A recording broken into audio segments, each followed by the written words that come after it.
This is a phenomenon. Caitlin Clark is a phenomenon.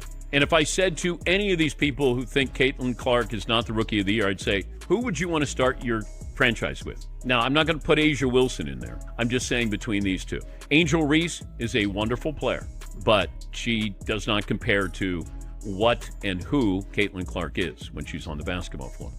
So here's what just dropped. ESPN put out their updated WNBA 2024 rookie rankings Thursday, and honestly, my brain is melting trying to understand their logic. They've got Chicago Sky's Angel Reese sitting at the top spot, while Indiana Fever's Caitlin Clark somehow landed at number 2.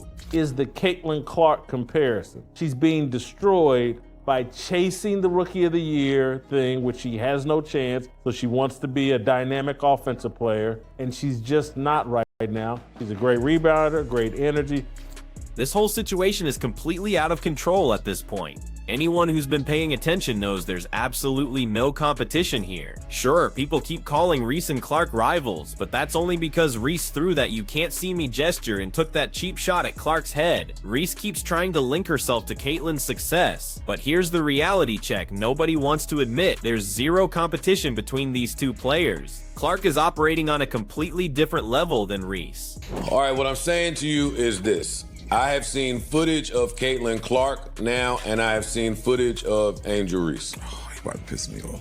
I'm as pro-black as all the pro-black people. I'm as pro-black as Lisa Bloom. I'm telling y'all, and I'm not trying to cause a kerfuffle, Joe. Caitlin Clark is a hell of a lot better than Angel Reese. ESPN is desperately trying to sell us on some imaginary Rookie of the Year battle. Real competition requires two players actually fighting for the same finish line. But was there ever truly a contest here? Not even close. Yet somehow we're looking at Angel Reese ranked number 1. How exactly did we end up in this alternate reality? ESPN releases their updated rankings, and magically Chicago Sky's Angel Reese lands at the top, while Indiana Fever's superstar Caitlin Clark drops to 2nd place. My head is spinning just processing this nonsense. We'll dive into ESPN's twisted logic in just a moment, but first, check out what Joe Biden said about this whole mess.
Joe absolutely nailed it there, and clearly ESPN needs to actually start watching these games.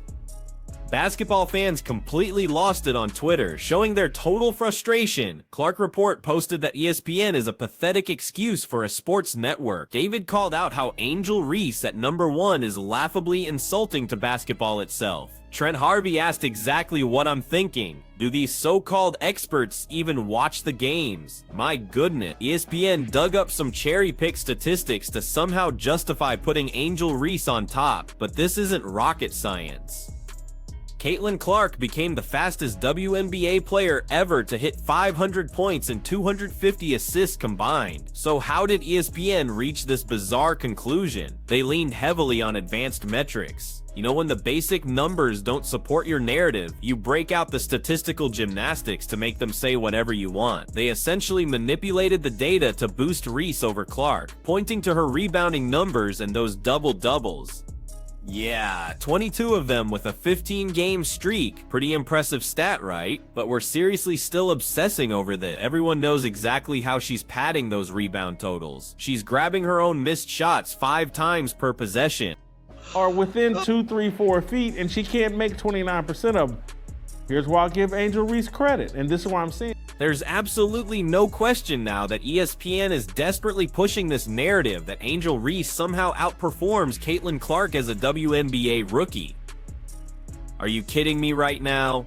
Let's break down what Caitlin Clark has actually accomplished. This player has been absolutely demolishing expectations these past few months, completely revolutionizing the WNBA landscape. Yes, the Indiana Fever struggled early on, but once Caitlin found her rhythm, she became absolutely unstoppable. Anyone with half a functioning brain cell this season recognizes that Caitlin isn't just the most discussed player, she's clearly the most skilled and game-changing rookie stepping onto any court. This shouldn't even be a discussion, but apparently ESPN completely missed that memo. Or maybe they've been boycotting their own WNBA coverage. They're still jamming this ridiculous storyline that Angel Reese deserves the top rookie spot. Are we even watching the same sport here? Caitlin's performances have been absolutely electrifying, momentum shifting, and nothing less than phenomenal. Yet ESPN remains obsessed with making Reese their featured story. Let's just run through some undeniable numbers here. This one's so ridiculous, it's actually hilarious. Caitlin destroys Reese in virtually every meaningful category. But get this insane fact, Caitlin Clark averages more blocks per game than Angel Reese does. And Reese has a 4-inch height advantage. How does that even make sense in this universe? How is this remotely a debate? This isn't even in the same ballpark. Clark is out here breaking conventional wisdom, completely neutralizing opponents, like she's just warming up for practice, while ESPN keeps trying to convince us that Reese runs the show. This is basically turned into pure comedy at this point. Oh, and here's another fun fact. Angel Reese owns the league's absolute worst shooting percentage from inside 5 feet. ESPN just pretended that statistic doesn't exist. Every single one of her attempts. How much Kennedy Carter not being here is really hurting Chicago tonight. Kennedy a guard, but so effective in the paint. Here's the part that really drives the point home. The Chicago Sky are performing significantly worse this season with Angel Reese added to their roster compared to last season without her. Now, should we blame that entirely on her? Obviously not. She's putting together a respectable season. But how can ESPN possibly argue that Reese creates more wins than Caitlin Clark? The math simply doesn't work. Just look at the Indiana Fever situation. They could drop every remaining game this season and still finish with a better record than last year. That's the kind of transformative impact Caitlin Clark delivers. She's single-handedly elevating the Fever to completely new heights. Eventually, actual on-court performance has to matter for something, doesn't it?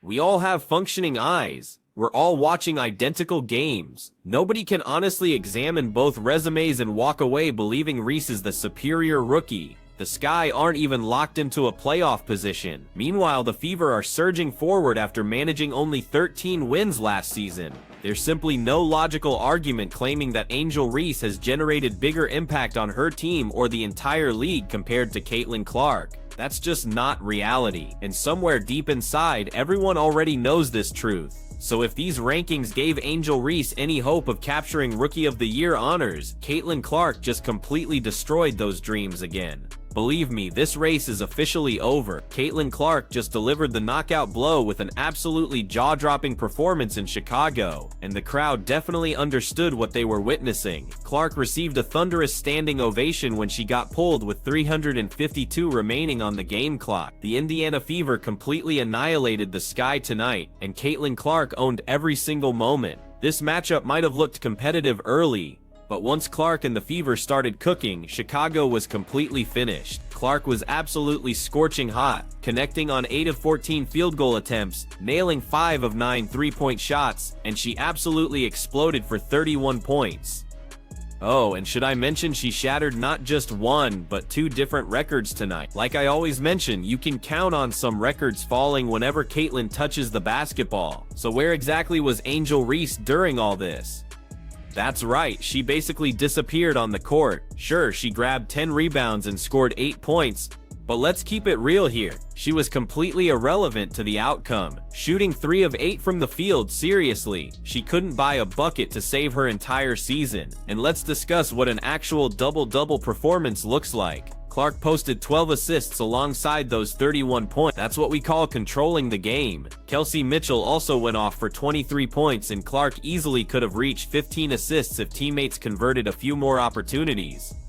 Oh, and did you see that record-breaking sequence? With her 10th assist of the night, Caitlin Clark surpassed Tisha Penicero for most 10-plus assist games by any rookie in WNBA history. She controls the possession. She moves around Aaliyah Boston, who cuts perfectly toward the basket. Then boom, Clark delivers it right back. Smooth little jumper connects, and there's assist number 10.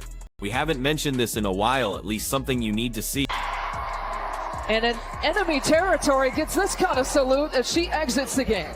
Is this enemy territory? Because I've seen a lot of Caitlin Clark jerseys in downtown Chicago. And Boston converts back-to-back baskets now. Just like that, another record gets broken. Then there's Clark, launching from way beyond the arc. Splash, knocking down threes like she's in a shooting drill. When everything was said and done, the final score read 181. And believe me, Chicago fans sat there, completely stunned. What should have been Angel Reese's spotlight moment transformed into a Caitlin Clark masterclass. But we can't ignore that dirty play that nearly spoiled the entire night. A completely intentional frustration foul targeting Clark. This wasn't some accident, not even close. Chicago's frustration was boiling over, and things got really nasty. Seriously, why does the Sky pull this garbage every single time they play against Caitlin Clark? This is so infuriating to witness. Just because they can't figure out how to stop her from scoring, they resort to cheap shots. Still, Clark handled it with pure class though, because at that point, she was absolutely dominant. When that final buzzer echoed through the arena, the message was crystal clear. Caitlin Clark isn't just the best rookie in the entire WNBA, she's also firmly in the MVP discussion. 22 rebounds. Reese is the only player in WNBA history with 3 consecutive 20-rebound games. I've talked about Caitlin Clark. I love the sizzle. I love the ball handler. I love the passing ability. I love the shot-making ability. But let's give credit where credit is due. Angel Reese is showing she's no joke either. I think she could win Rookie of the Year. The Fever now sit at 16-16, and absolutely nobody wants to see this team in the playoffs. Angel Reese's Rookie of the Year hopes are completely buried now. Caitlin Clark is the undisputed real deal, but here's the thing, fans didn't need to watch tonight's destruction to already know that Caitlin Clark owns the Rookie of the Year award. Somehow ESPN apparently needed this wake-up call. I really hope they finally realize how absolutely ridiculous it was to rank Angel Reese above Caitlin Clark. Last night, she went completely nuclear.